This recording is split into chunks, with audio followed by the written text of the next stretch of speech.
بھی ساتھی حضرت آپ کو ویسے یاد ہوں گے آپ کو تو مردوں میں سے کس نے پہلے اسلام قبول کیا، عورتوں میں سے کس نے، بچوں میں سے کس نے؟ اپنے طور پر سب اول تھے، بچوں میں حضرت علی رضی اللہ تعالیٰ، عورتوں میں حضرت خدیجہ رضی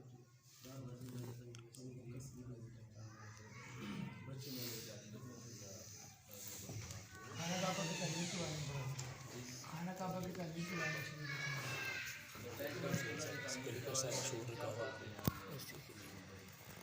تاریخ بتائی تھی نا کہ انہوں نے ٹوٹل کتنی دفعہ تعمیر ہوا ہے؟ 5 دفعہ تعلیم کی. اور اس میں پیارے پیغمبر کی وفات جب تعمیر جی 35 سال برس تھی آپ کی تب تعمیر ہوا تھا. اور وہ کون سی تعمیر تھی؟ ان کی کتنی دفعہ تھی؟ پہلی دفعہ تھی، دوسری دفعہ تھی، یہ تیسری دفعہ تھی.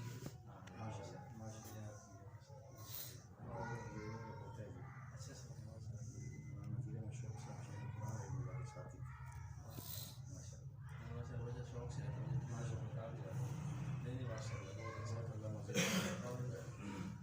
آپ کیا نام چھوٹے تو آپ بھی ماشاء اللہ نوٹ کرتے ہیں تو کچھ چیزیں یاد ہیں اس سے جو انہوں نے سنائی تعمیر سے آگے کیا بات ہم نے کی؟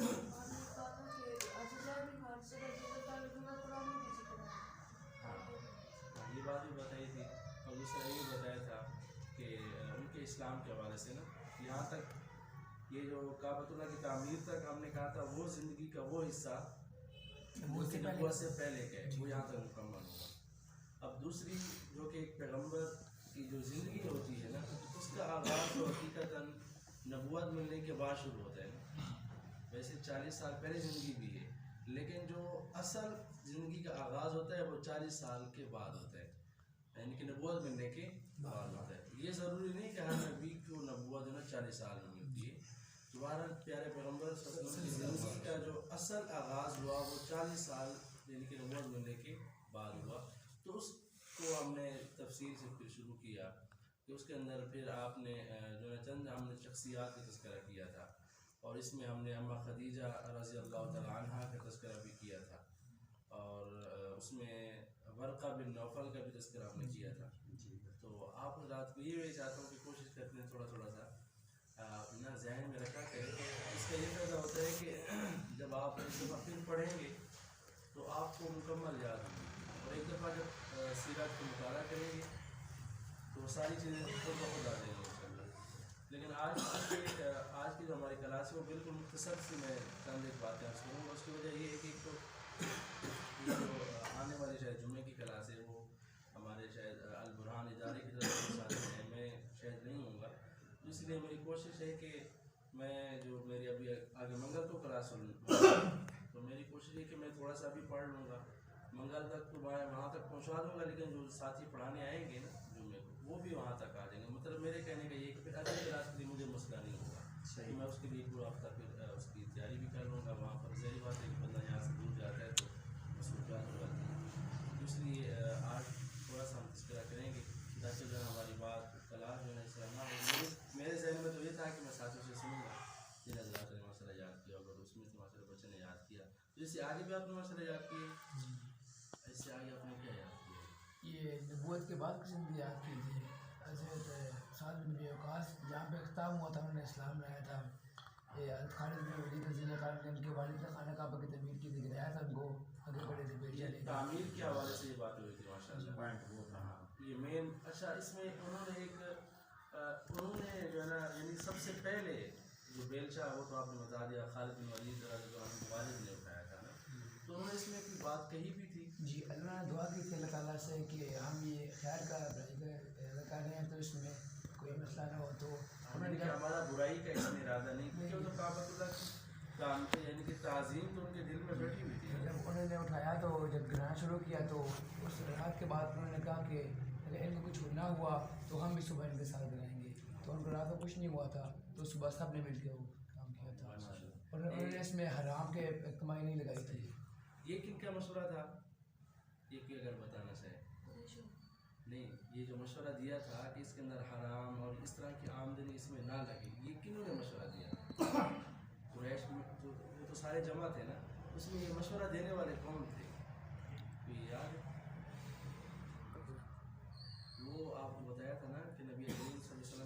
والد ماموں تھے، انہوں نے یہ کہا تھا کہ اس کے اندر جو ہے نا وہ حرام کا سود اور اس طرح کا مال نہ لگے، تاکہ جو ہے وہ ہم کعبۃ اللہ کی تعمیر کر دیں، اس کے اندر یہ حرام مال اور اس طرح کی چیزیں نہ آئیں۔ یہ مشورہ ان کا تھا۔ اور اس کے علاوہ تعمیر کے لیے سامان بھی جاتا ہے سامان وہ کشتی کی خانہ کعبہ کی چھت پہ ڈالنے کے لیے کشتی ایک آگے رہی تھی، تو کشتی کی رقم کتنے تھی وہ خانہ کعبہ کی چھت پہ وہاں سے کچھ پھٹے لے آئے تھے۔ کیا پہلے کعبۃ اللہ کی جب تعمیر پہلے کعبہ کی چھت نہیں رہی، چھت کے بغیر تھا، اور بغیر چھت کے تھا، صحیح۔ اچھا، یہ گرانے کی وجہ کیا بنی تھی؟ کیوں تعمیر کو گرایا گیا؟ وہ بارش کی وجہ سے۔ ہاں، وہ چونکہ بوسیدہ ہو چکا تھا اور ابھی یہ لگتا تھا کہ بیماری گر جائے گی، تو اس بات کو سامنے رکھتے ہوئے حضرات نے یہ کیا کہ بھی اب اس کی تعمیر کی جائے، وغیرہ یہ کہ گر نہ جائے۔ اور اس کے بعد یہ تو پہلے ہو گیا نا، پھر نبوت ملنے کے بعد ایک بات اور بھی تھی کہ جب وہ گراتے ایک مقام پہ پہنچے تھے، بنیادوں پر بہت بڑا اقدام ہوا تھا۔ جی، اس سے آگے نہیں جانا تھا۔ ان کا مقصد یہی تھا کہ یہاں اصل بنیادیں یہاں رکھیں، جس سے آپ جو ہے آگے نہ جائیں۔ تو وہاں پر انہوں نے اس کا اختتام کیا، وہاں سے اس کی ترتیب شروع ہوئی تھی۔ تو بیچ میں پھر اختلاف کی صورت بنی تھی وہ حجر اسود کے حوالے سے، تو وہ بھی آپ حضرات کو یاد ہوگا۔ تو پہلا حصہ تو آپ کو ماشاء اللہ یاد ہے۔ بچے کہتے ہیں اس کو فرض کفایہ ادا کرنا، ماشاء اللہ آپ تمام کی طرف سے فرض کفایہ ادا کیا، ماشاء اللہ بچے نے یاد کیا ہوا ہے۔ اللہ تعالیٰ ان کو اسی لگن کے ساتھ اور ان کے اخلاص کی وجہ سے اور ہمیں بھی اسی طرح جو ہے پڑھنے پڑھانے کی توفیق دے۔ تو اس کے بعد والا جو سلسلہ ہے نبوت ملنے والا، میں یہ بات ہوئی تھی کہ وحی کا آغاز کس طرح ہوا تھا، وحی کا آغاز کیسے ہوا تھا، یہ اگر یاد ہو۔ یہ کنوں نے بتایا تھا؟ یہ جو بات بتا رہے ہیں نا، یہ کن کی روایت ہے؟ میں نے اس میں بتایا بھی تھا کہ یہ کون، یعنی کہ یہ بات کر رہے ہیں راوی آگے کون ہے؟ امی جان امی عائشہ صدیقہ رضی اللہ عنہا نے یہ بات فرمائی کہ پیارے پیغمبر صلی اللہ علیہ وسلم جو نبوت کا جیسے آغاز ہوا، اس کا سب سے پہلے اس کا آغاز سچے خوابوں کے ذریعے سے ہوا تھا، یعنی کہ خواب دیکھتے پھر دن کو بھی آئینی اسی طرح ہوتا۔ اس کے بعد پھر دوسری ایک کیا بات اس میں آئی تھی، پیش آئی تھی نبوت، یعنی کہ جبریل امین کے آنے کے سے پہلے پھر ایک اور چیز بھی بتائی گئی تھی۔ وہ کیا بتائی تھی؟ وہ یہ بتائی تھی نا کہ آپ صلی اللہ علیہ وسلم کو تنہائی پسند ہو گئی تھی، آپ کے وہ جو نا حبب الیہ الخلا، یعنی کہ تنہائی آپ کو خلوت آپ کے دل میں ڈال دی گئی کہ اب آپ تنہائی اختیار فرمائیں۔ تو یہی ایک سلسلہ تھا کہ صحیح بات ہے، اللہ کے پیغمبر صلی اللہ علیہ وسلم کو ایسی نبوت ایسا مقام مل رہا تھا، تو اس لیے گوشہ نشینی آپ نے اختیار فرمائی۔ جب گوشہ نشینی اختیار فرمائی، پھر امی جان امی خدیجہ کا اس میں کیا رد عمل تھا؟ وہ پھر کیا فرمایا، کیا ان کا طریقہ تھا، وہ کیا کیا کرتے ان کے وہاں پہ رشتے دار رہتے تھے، جس دور کے قریب آپ سے ہو جاتے تھے گھر میں، تو وہ وہاں چلی جاتی تھی، اور وہاں سے ان کی دیکھ بھال کرتی تھی۔ یہ اچھا، کچھ اگر زیادہ وقت کے لیے جانا ہوتا وہ تو وہی بات جو آپ نے ذکر کی ہے، اگر تھوڑے وقت کے لیے جانا ہوتا تو پھر کیا ہوتا؟ پھر اس کے لیے توشہ جو ہے نا وہ ساتھ دے دیا کرتی تھی۔ اور پھر یہ اس میں بتایا تھا کہ اچھا اس غار کا نام کیا ہے؟ غار ہیرا۔ غار ہیرا یہ کس پہاڑ پر ہے؟ جبل نور پر ہے، میں نے آپ کو شاید نہیں بتایا تھا۔ ہاں، تو یہ چیزیں یاد کر۔ اس کے بعد پھر جب پیارے پیغمبر صلی اللہ علیہ وسلم جبریل امین تشریف لائے تو اس کے بعد پھر کیا معاملہ ہوا؟ انہوں نے کہا تھا کہ پڑھے نا، تو آپ صلی اللہ علیہ وسلم نے کہا تھا کہ میں پڑھا لکھا نہیں ہوں، تو انہوں نے یا تو انہوں نے تحریر جبریل امین نے لائی کہ آپ پڑھیں، تو اللہ کے پیغمبر فرماتے میں تو نہیں پڑھ سکتا اس کو، میں تو کیسے پڑھوں؟ یا یہ بات تھی، یا آپ نے فرمایا کہ وہ چونکہ دہشت ایک طاری ہو گئی تھی نا، اس وجہ سے پھر آپ بشری ایک تقاضا ہے، آپ اس وجہ سے پھر فرمایا میں کیسے پڑھوں، مطلب میں کس طرح پڑھوں؟ تو پھر جبریل امین نے پھر 2-3 دفعہ جب اپنے سینے سے لگایا، زور سے دبایا، تو اس کے بعد پھر اللہ کے پیغمبر نے وہ آیات پڑھی سورۃ العلق کی۔ پھر اس میں بتایا تھا اس میں سے سب سے پہلے نازل ہونے کون سی آیات ہیں؟ سورۃ العلق کی ہیں، سورۃ الضحیٰ کی ہیں، یا سورۃ المدثر کی ہیں، تو وہ ہم نے بتایا تھا نا، وہ آپ کو یاد ہے ماشاءاللہ۔ اس کے بعد پھر آگے بات آئی تھی آپ کے نا ایمان کے حوالے سے، یعنی کہ آپ پر کون حضرات جو نا سب سے پہلے ایمان لے آئے تھے، اس میں سے ہم نے وہ بات بیان کی، تقریباً یہاں تک ہماری باتیں ہوئی تھی، اور ہم حضرت ابو ذر غفاری رضی اللہ تعالیٰ عنہ تک پہنچے تھے۔ تو یہ ہوتا ایسا ہے نا کہ جب آپ ایک دفعہ جب تھوڑا سا پڑھ لیتے ہیں نا، کوشش کیا کہ یا تو سیرت مصطفیٰ کو جب آپ سبق پڑھ لیں وہاں سے پیچھے تھوڑا سا مطالعہ کر لیں، نہیں تو یہ ہے کہ آپ تھوڑا سا نوٹ کر لیا کریں. ابھی حضرت وہ ہم نے اس پہ چڑھا دی، چینل پہ چڑھا دی. اچھا ہاں یہ یہ سہولت کے لیے لنک بھی لگا دی ہے، سکین کر لیں. ہاں صحیح ہے، یہ بات بھی ہے. آپ اس میں مکمل جو ہے وہاں لگے. ہاں وہ کاغذ لگا ہوا سامنے. اچھا یہ ہے، آپ جس کے پاس موبائل ہو نا تو آپ یہاں سے آپ تصویر لیں اور اس کی سکین کریں گے تو آپ کا چینل پہ ہو جائے گا. ہاں یہ تو سب سے آسان طریقہ ہے. آپ اس طرح وہ کریں گے تو وہ جو ہم نے پچھلا سبق پڑھا تھا نا وہ اور اس سے پہلے والے بھی ہاں جی. پچھلے سارے ہیں یہ ابھی پہلے کو چھوڑ کے سارے، سب سے پہلے والے کو چھوڑ کے باقی سارے ہیں. پرانی باقی سارے ہیں. پہلے دن والا تو میرے خیال میں تو ہم نے ویسے تعارف تھا. تعارف تھا ہمارا، تو اس کے بعد والا تو جی وہ ہوئے ہیں، 3 ہوئے ہیں. ابھی جو پچھلا تھا اس کا نا حجم بہت بڑا ہے، ہاں تو کوشش کریں گے کہ اندر بھی نا اس کو 2 حصوں میں کریں. تھوڑا تھوڑا کر لیے ذرا 2000 چڑھانے میں آسانی ہوتی ہے. ابھی آدھا چڑھ گیا ہے، پچھلا سبق آدھا باقی ہے. امید ہو سکتا ہے رات کو مکمل ہو جائے. اچھا صحیح. تو جن حضرات کے پاس موبائل ہے تو کوشش فرمائیں یہاں سے آپ وہ اس سے آپ کو یاد رہے گا انشاءاللہ، آپ یاد کریں گے. کیونکہ یہ ویسی قدرتی بات ہے، جب آپ نے جن کے پاس پڑھا ہوتا ہے نا، آپ وہ بات ایک دفعہ سنتے تو آپ کو بیٹھتے دوران جو باتیں ذہن میں ہوتی ہیں نا وہ پھر خود بخود وہ، کیونکہ ایک ترتیب وہی ہوتی ہے نا. یہ ہمارا اپنا بھی تجربہ ہے کہ ہم جن استادوں کے پاس ہم نے پڑھا ہوتا ہے نا ان کا سبق ہم پڑھتے تو ہمیں یاد ہو جاتا ہے جلدی، کیونکہ ہم نے پڑھا ہوتا ہے ان کے پاس. تو یہی چیز ہوتی ہے، اگر آپ وہ سنیں گے تو آپ کے لیے بھی بہتر ہوگا اور باقی لوگوں تک بھی پیغام ایک پہنچ جائے گا. تو اللہ خیر کرے گا انشاءاللہ. اسی طرح ہمارا اللہ کرے گا اسی طرح ترتیب چلے گی.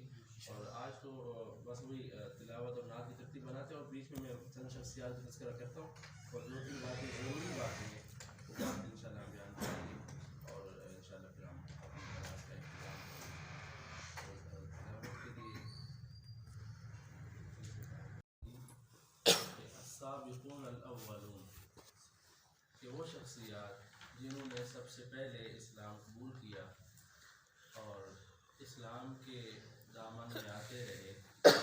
ہم حضرت ابو ذر غفاری رضی اللہ تعالیٰ عنہ تک ہم نے بات پہنچائی تھی. اب یہ وہ شخصیات ہیں یا اس کے علاوہ جن حضرات نے شروع میں اسلام قبول کیا ہے، اس طرح حضرت عبداللہ بن مسعود رضی اللہ تعالیٰ عنہ کا نام آتا ہے اور اسی طرح حضرت عبد الرحمن بن عوف ہیں، حضرت ابو عبیدہ بن جراح ہیں رضی اللہ تعالیٰ عنہ، حضرت عثمان غنی رضی اللہ تعالیٰ عنہ، اس طرح اور بھی شخصیات ہیں. یہ وہ حضرات ہیں، یہ وہ عظیم صحابہ کرام کی جماعت ہے. اور اسی طرح حضرت ارقم رضی اللہ تعالیٰ عنہ، یہ انہوں نے اعلانیہ جو دعوت ہے اس سے پہلے تقریباً انہوں نے اسلام قبول کیا تھا. ان کے اسلام کے بارے میں بات آتی ہے. تو یہ جو شروع والے حضرات ہیں اللہ نے ان کو اور ایک اعزاز سے نوازا تھا. ان میں سے اکثریت انہی حضرات کی ہے جن میں سے 10 کو اللہ کے پیغمبر صلی اللہ علیہ وسلم نے دنیا میں یہ اعلان فرمایا جن کے بارے میں کہ آپ جو ہے جنتی ہیں.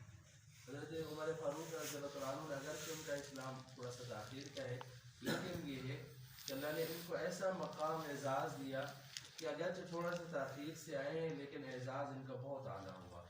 تو یہ ان جو شروع والے حضرات ہیں زیادہ تر وہی حضرات ہیں کہ جن کو اللہ کے پیغمبر نے دنیا میں ہی بشارت دے دی کہ آپ جنتی ہیں. آپ حضرت یہ خلفاء راشدین اس میں ہیں، حضرت عمر فاروق رضی اللہ عنہ کا تذکرہ بھی اس میں ہے اور اسی طرح باقی حضرات اس میں ہیں. حضرت ابو عبیدہ بن جراح بھی ہیں، حضرت طلحہ بن عبید اللہ بھی ہیں اور اسی طرح حضرت سعید بن زید بھی ہیں. تو یہ 10 حضرات کے بارے میں یہ شروع والے حضرات ہیں. تو شروع میں اسلام قبول کرنے کی وجہ سے اور جو انہوں نے مشقتیں برداشت کی تو اللہ نے اعزاز ان کو دینا تھا. تو ہم آج تذکرہ کریں گے حضرت عبداللہ بن مسعود رضی اللہ تعالیٰ عنہ، ان کا تھوڑا سا تذکرہ کریں گے. تو اس کے بعد پھر حضرت حمزہ رضی اللہ تعالیٰ عنہ کے اسلام کا بھی تذکرہ کریں گے اور چند ان میں سے حضرات کا جو جن کے اوپر نہ قریش کی طرف سے یا اہل مکہ کی طرف سے بڑی ان کے اوپر اذیتیں تکلیفیں ان کو پہنچائی گئی اسلام لانے کی وجہ سے. میرا مقصد یہ تھا کہ اسلام سے وہ دستبردار ہو جائے، اسلام کو چھوڑ دیں. تو پہلی بات یہ آتی ہے، پھر اس کے بعد اعلانیہ دعوت آتی ہے، پھر اس کے بعد اگلی بات آتی ہے تعذیب کی. وہ یہی آتی ہے کہ بھی صحابہ کرام کس طرح انہوں نے مشقتیں اور تکلیفوں میں ڈالا.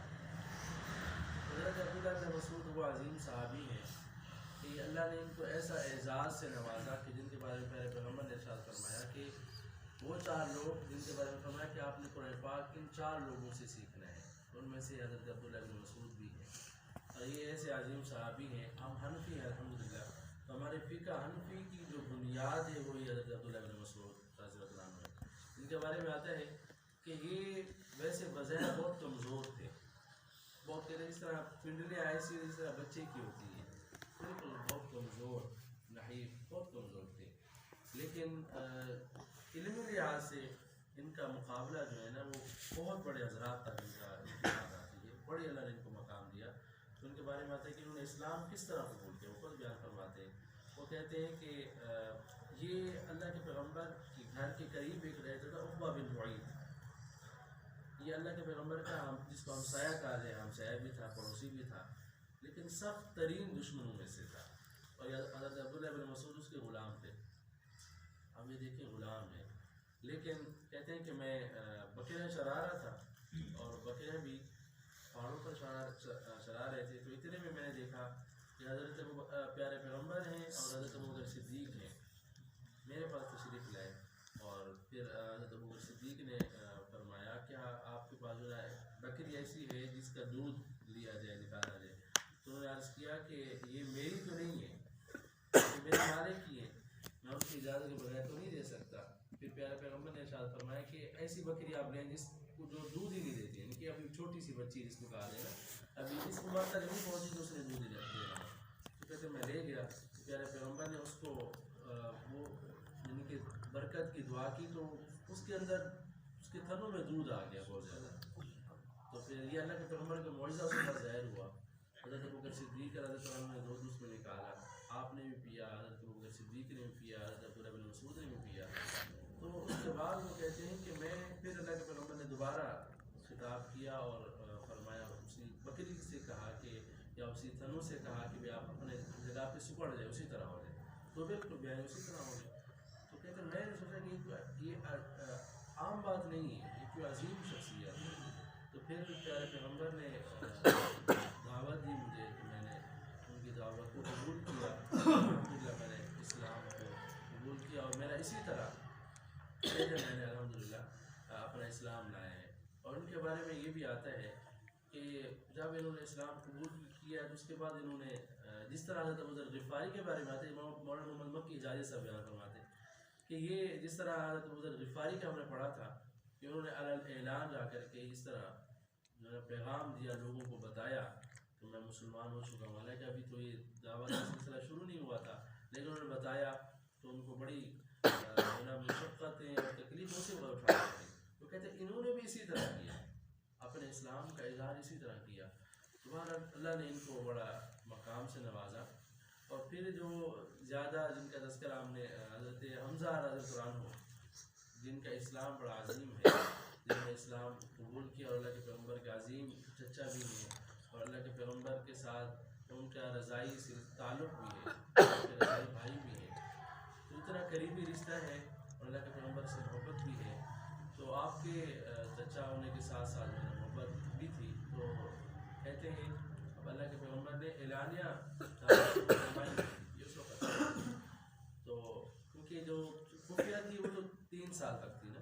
اور آپ یہ بھی بتاؤں کہ خفیہ جو ترتیب تھی نا یہ جمع ہوئے زیادہ تر حضرت ابوبکر صدیق رضی اللہ عنہ کی دعوت سے لوگ جو ہے اسلام کے آغوش میں آ رہے تھے، اسلام کے دامن میں آ رہے تھے. حضرت ارقم بھی حضرت ابوبکر صدیق کی دعوت سے یعنی کہ اکٹھے ہی آئے اور انہوں نے اللہ کے پیغمبر کا اسلام قبول کیا حضرت ابوبکر صدیق کی دعوت کی وجہ سے. حضرت عثمان غنی بھی انہی میں ہے. تو اللہ تعالیٰ نے یہ ان کو اعزاز بخشا ہے کہ ان کے گھر کو جس کو دار ارقم کہا جاتا تھا، یہ ان کو اعزاز دیا کہ ان کے گھر کو مرکز بنایا گیا. اور انشاءاللہ یہ آپ کے یہاں آپ کی بھی مسجد جامع مسجد دار ارقم ہے، اللہ تعالیٰ انشاءاللہ اس کو مرکز بنایا اور مزید انشاءاللہ بنائیں گے. تو اس میں ان کا گھر چونکہ صفا جو پہاڑ ہے نا اس کے قریب تھا، وہاں پر اس کا ان کا انتخاب کیا گیا اور اسی جگہ پر جو ہے وہ صحابہ کرام جمع ہوا کرتے تھے. اللہ کے پیغمبر بھی اسی جگہ پر ہوتے اور صحابہ کرام جو خفیہ طور پر آتے اسی جگہ پر. حضرت عمر فاروق کے اسلام لانے سے پہلے تک یہاں سلسلہ تھا، یہاں تک سلسلہ تھا اور اسی طرح خفیہ ترتیب چلتی رہی. تو خیر حضرت حمزہ رضی اللہ تعالیٰ عنہ کے بارے میں جب اللہ کے پیغمبر ایک مرتبہ کھڑے تھے اور ابن جدعان کی لونڈی نے ایک واقعہ دیکھا اللہ کے پیغمبر صلی اللہ علیہ وسلم کے ساتھ جو ہوا، وہ کیا بڑا عجیب ایک ترتیب تھی، بڑا درد بھرا ایک معاملہ ہے۔ تو کہتے ہیں اتنے میں حضرت حمزہ آئے اور وہ چونکہ شکار کے شوقین تھے، تیر کمان بھی ان کے پاس تھا، تو وہ جیسے آئے تو کہتے ہیں انہوں نے جو ہے نا ان کی اس کو گھوڑا تھا، سواری تھی، اس کی لگام پکڑ لی، یا جو ہے اس طرح ان کو بتایا کہ بھی آپ اس موقع پر یہاں پر نہیں تھے، کاش آپ ہوتے۔ انہوں نے پوچھا کیا ہوا؟ انہوں نے کہا بات یہ تھی کہ یہاں پر آپ کے بھتیجے تھے اور آپ کے بھتیجے کے ساتھ جو ابن ہشام یعنی کہ ابو جہل نے جو رویہ اختیار کیا وہ بڑا عجیب تھا، بہت دکھ ہوا۔ وہ خاتون کہہ رہی مجھے بہت دکھ ہوا، مجھے بڑی تکلیف پہنچی، آپ کاش یہاں پر ہوتے۔ انہوں نے کہا کیا بولا تھا؟ اس نے کہا کہ بات یہ تھی کہ یہاں پر اس نے تو کہتے ہیں ایسی گالیاں دی، مجھے آپ کو بتاتے ہوئے اچھا نہیں لگتا، میں کیسی آپ کو بتاؤں۔ اب وہ بتانے والی جو دیکھ رہی تھی وہ کہتی ہے میں اچھا نہیں لگا، میں کس طرح بتاؤں؟ تو کہتے ہیں اس کے دوران اس نے ہاتھ بھی چلایا پیارے پیغمبر کی ذات اقدس پر، آپ کے اوپر کہتے ہیں ہاتھ بھی چلایا اور آپ کو جو ہے وہ ہاتھوں کے ذریعے سے تکلیف بھی پہنچائی، اور کہتے ہیں بڑی زیادہ بھی دی پیارے پیغمبر کو۔ تو حضرت حمزہ نے یہ باتیں سنی تو کہتے ہیں بہت زیادہ ان کو غصہ آیا، تو وہاں سے آئے اور کیونکہ اپنے دار ندوہ میں بیٹھا ہوا تھا اور یہ بھی تو اپنے قبیلے کا بڑا تھا، اور اس کو جیسے ہی دیکھا حضرت حمزہ نے تو ان کے پاس کیونکہ کمان تو تھی نا، وہ اٹھا کے اس کے سر پہ مارا زور سے، کہتے ہیں اس کا سر پھٹ گیا، اور اتنے میں اس کے بدے بھی کھڑے ہوئے، اس کے کہتے ہیں ہمارے سردار کو اس نے مارا ہے لہٰذا ہم، تو اس نے فوراً وہ سمجھ گیا کہ معاملہ اگر میں اس طرح کرتا ہوں تو بگڑ جائے گا، اس نے فوراً اپنے لوگوں سے کہا کہ آپ جو ہے نا خاموش ہو جائیں، کیونکہ میں نے اس کے بھتیجے کے ساتھ زیادتی کی ہے، میں نے یہ کیا ہے۔ تو کہتے ہیں پیارے حضرت حمزہ نے فرمایا ان سے اسی وقت غصے میں، کہتے ہیں اس وقت غصے میں نے کہہ دیا، یہ کہا کہ بھی میں جو ہے نا وہ اپنے بھتیجے کے دین پر ہوں، میں نے تو ان کا دین قبول کر لی ہے، اس لیے یہ بات جب کہیں تو کہتے ہیں پھر واپس آئے تو دل میں خیال آیا یہ کیسے ہو سکتا ہے کہ میں اپنے باپ دادا کو جو ہے نا وہ بے وقوف سمجھوں، وہ ان کا دین میں کیسے چھوڑوں؟ تو کہتے ہیں یہی بات ابو جہل نے بھی کہا، یہ کیا واقعہ تھا، تم نے یہ بات کر لی ہے، تم نے اپنے بھتیجے کا دین قبول کر لی ہے۔ تو کہتے ہیں میں نے تو اس وقت کہا کہ ہاں میں نے قبول کر لیا۔ تو کہتے ہیں کہ یہ کہہ کہ میں واپس آیا تو صورتحال میری یہ تھی، یا تو کہتے ہیں ساری رات نیند ہی نہیں آئی، اسی میں تھے کہ معاملہ کیا ہے، یعنی کہ شرح صدر جس کو کہا جائے نا ابھی نہیں ہو رہا تھا، اللہ نے شرح صدر فرمایا تو صبح جاتے ہی پیارے اپنے بھتیجے کو یہ بتایا، یہ واقعہ بتایا کہ میں نے آپ کا بدلہ لے لیا۔ تو یوں کہا جائے جب پیارے پیغمبر کو نے یہ بتایا تو اللہ کے پیغمبر نے یہ ارشاد فرمایا کہ یوں سمجھ رہے کہ آپ نے مفہوم یہ بنتا ہے کہ مجھے ابھی خوشی نہیں ہوئی، مجھے تو تب خوشی ہوگی نا جب آپ اس چیز کو قبول کر لیں گے، دین کو قبول کر لیں گے، مجھے اپنے لیے مجھے اس چیز سے تکلیف نہیں تھی۔ تو پیارے پیغمبر صلی اللہ علیہ وسلم نے یہ کہا مجھے اس چیز سے وہ نہیں، اصل تو یہی ہے جس مقصد کے لیے میں آیا ہوں۔ حضرت حمزہ نے اسی وقت ان کا اپنے یعنی کہ اسلام قبول کیا، اور آپ جو اللہ پاک نے بڑا عظیم آپ کو مرتبہ نصیب فرمایا۔ بہرحال یہ اللہ کے پیغمبر صلی اللہ علیہ وسلم کی یہ بات آپ غور کریں کہ آپ کو مجھے اس چیز کا وہ نہیں ہے، اور یہ تو میں نے ذکر کیا تھا عقبہ بن معیط کا، ایک طرف یہ رہتا تھا دوسری طرف ابو لہب رہتا تھا نا، گھر میں قریب قریب رہتے ہیں نا، اور وہ جو آپ نے تو لہب بھی پڑھی ہے، تو لہب کے حوالے سے جو آپ نے پڑھا ہے، تو یہ کہتے ہیں پیارے پیغمبر جب نماز پڑھتے تھے نا گھر کے صحن میں مصلی بچھایا نماز پڑھی، یا اسی طرح گھر کے اندر ہانڈی رکھی ہوئی ہے، وہ جو چولہے کے اوپر ہانڈی رکھی جاتی تاکہ کھانا بنایا جائے، تو کہتے ہیں یہ جان بوجھ کے دیکھ کر تاکہ کہتے ہیں چھوٹی کسی بکری کا یا کسی چھوٹے جانور کا جو ہے وہ اوجڑی لاتے اور وہ بالکل تاکہ یوں پھینکتے یا ہانڈی کے اندر گرتی، یا جو ہے نا وہ آپ اگر نماز پڑھ رہے ہو تو مصلی پر اور آپ مسلم ہو جاتے، اس انداز سے وہ تکلیف پہنچایا کرتے تھے، اور پھر آپ لکڑی سے اس کو اٹھاتے پھر لے جاتے اور پھر ان سے کہتے ہیں کیسی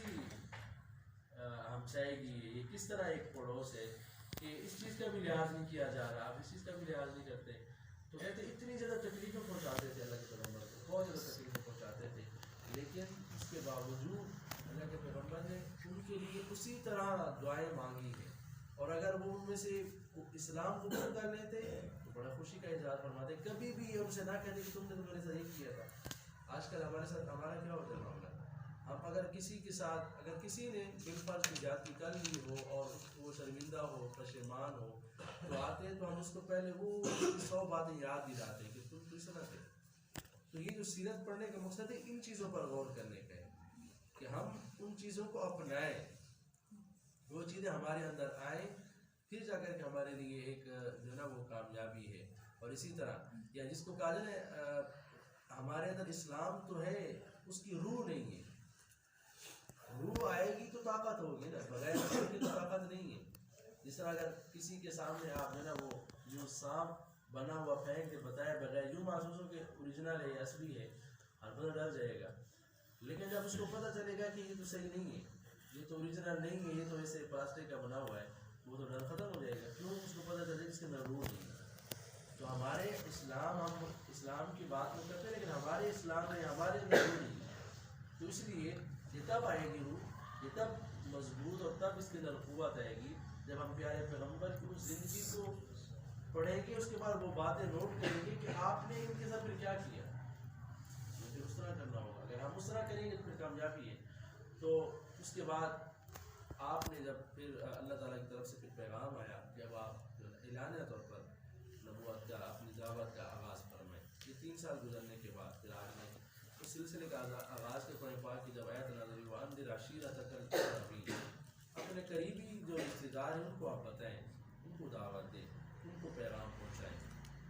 تو اس میں کہتے ہیں کہ حضرت پیارے پیغمبر نے کھانے کی دعوت فرمائی، اور اس میں حضرت علی مرتضیٰ سے فرمایا کہ آپ اپنے جو قریبی رشتے دار ہیں ان کو بلائیں، دعوت دیں۔ تو کہتے ہیں سارے اکٹھے ہوئے، اکٹھے ہونے کے ساتھ اس میں تقریباً 40 یا 40 سے لگ بھگ زیادہ یا 40 کی تعداد، تو 40 کی تو یقینی تھی، تو وہ تعداد کے افراد قریبی جو ہے افراد جمع ہوئے، اس میں ابو لہب بھی تھا۔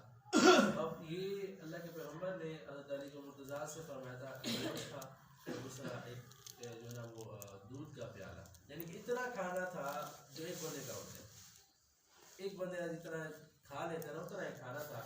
تو آپ نے فرمایا وہ جو گوشت وغیرہ کھانا تھا آپ نے فرمایا ان کے سامنے سب کے سامنے لے جائے، تو ایک ایک نے اس سے پیٹ بھر کے کھانا کھایا، تو وہ پھر بھی پیالے سے کھانا بچ گیا، اور اسی طرح پھر دودھ بھی پیش کیا گیا، تو سب نے پی لیا پھر بھی دودھ باقی تھا۔ یعنی کہ اللہ کے پیغمبر کا اس وقت معجزہ یہ ظاہر ہوا، اللہ نے ایسی برکت دی کہ وہ بالکل اسی طرح اپنی حالت پر برقرار تھا۔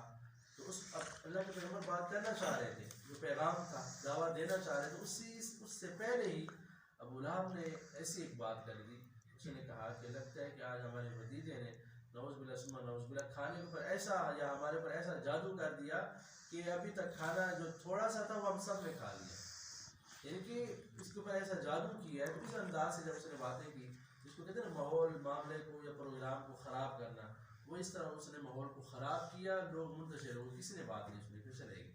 پھر اللہ کے پیغمبر نے دوبارہ اس طرح دعوت دی، اور دعوت دینے کے بعد پھر آپ نے کھانے کی طرف بلایا، پھر بھی یہی ترتیب تھی۔ لیکن ایک اور موقع آتا ہے جب اللہ کے پیغمبر نے پھر جو اس کو کہا جائے نا بڑی یہ ایسی جگہ پر اعلان ہوتا تھا کہ جو بالکل بڑی سخت صورت کے اندر، بالکل جس طرح جنگ کی ایک صورت ہوتی تھی، اس موقع پر وہاں پر پھر اعلان کیا جاتا تھا۔ پھر آپ پہاڑ پہ گئے اور آپ نے پورے مکہ کے لوگوں کو بلایا، بلانے کے ساتھ پھر آپ نے ان کو یہ کہا کہ اگر آپ کو یہ پتہ ہو، آپ کو یہ لگے کہ دشمن ہے آپ پر حملہ آور ہونے والا ہے، تو کیا آپ اس چیز کو مانیں گے؟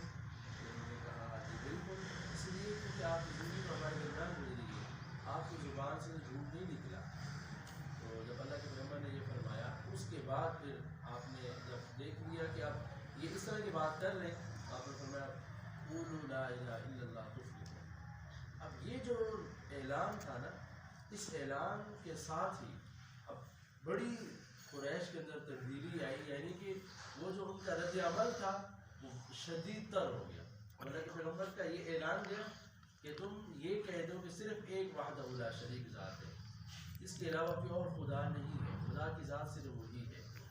چنانچہ آپ کو پتہ ہے قریش کے مشرکین کے بارے میں پتہ ہے کہ وہ 7 خدا دنیا میں مانتے تھے اور ایک اللہ آسمانوں پر مانتے تھے۔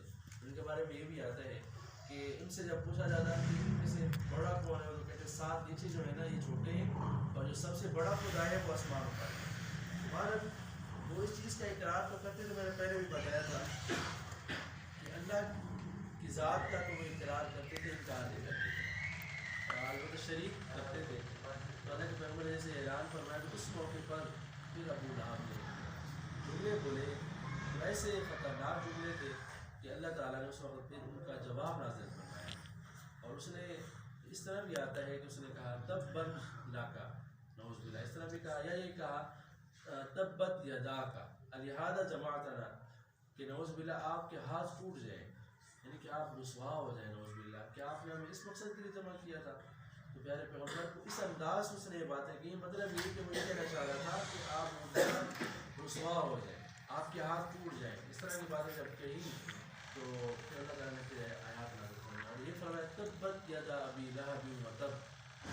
ابھی ایسا واحد بدبخت ہے کہ اللہ کے پیغمبر کے دشمنوں میں سے ایک واحد ہے کہ جس کا اللہ تعالیٰ نے قرآن پاک میں تذکرہ کیا اور بتایا ہے کہ تیرے ہاتھ ٹوٹ جائیں اور تو ذلیل و رسوا ہو جائے. اور اسی طرح اللہ تعالیٰ نے اس کو ذلیل و رسوا کیا. اور یہ ایسا تھا, اس کے بارے میں آتا ہے کہ اللہ کے پیغمبر جب اعلان کرتے, نبوت کی بات کرتے جاتے تو یہ پیچھے سے پتھر اٹھا کے مارتا رہتا تھا اور یہ کہتا تھا کہ اس کی بات نہ سنیں, اسے اللہ جادوگر ہے, اس کی باتیں نہ سنیں. تو بہرحال شدید ترین تکلیفیں پہنچانے والا یہ, حالانکہ اگر رشتے میں دیکھا جائے آپ کے چچا ہیں, رشتے میں سگے آپ کے چچا ہیں, لیکن تکلیفیں سب سے زیادہ اسی نے پہنچائی. اور اس کے بعد اگر کسی کا نام آتا ہے تو میں نے اس کا ذکر کیا تھا عقبہ بن معیط کا. تو جو ہماری اگلی کلاس کا شروع ہونا ہے وہ یہاں سے شروع ہوگی انشاءاللہ, کہ آپ نے جو اعلانیہ دعوت شروع فرمائی تھی یہ میں نے آپ کو تھوڑا سا بتایا. اب آگے جو کیونکہ وہ کوشش یہی ہوگی کہ انشاءاللہ ہجرت حبشہ تک وہ بات لے جائے, کیونکہ بیچ میں کافی زیادہ باتیں ہیں, تو ہجرت حبشہ تک انشاءاللہ وہ بات جائے گی. اس میں اب یہ جب آپ نے اعلان کیا نا, اس کے ساتھ ہی جس طرح میں نے آپ کو ذکر کیا قریش نے اپنا رد عمل شدید کر دیا, بالخصوص وہ لوگ جنہوں نے اسلام قبول کیا تھا اور تھے بحر کے, جس کو کہا جائے نا پردیسی, مسافر تھے, یا ان کا وہاں پہ قبیلہ نہیں تھا, وہاں پر رہ رہے تھے, ان کے ساتھ انہوں نے, یا غلام تھے, ان کے ساتھ انہوں نے بہت زیادہ ظلم کیا. تو ظلم کی جو ہے نا انتہا کر دی.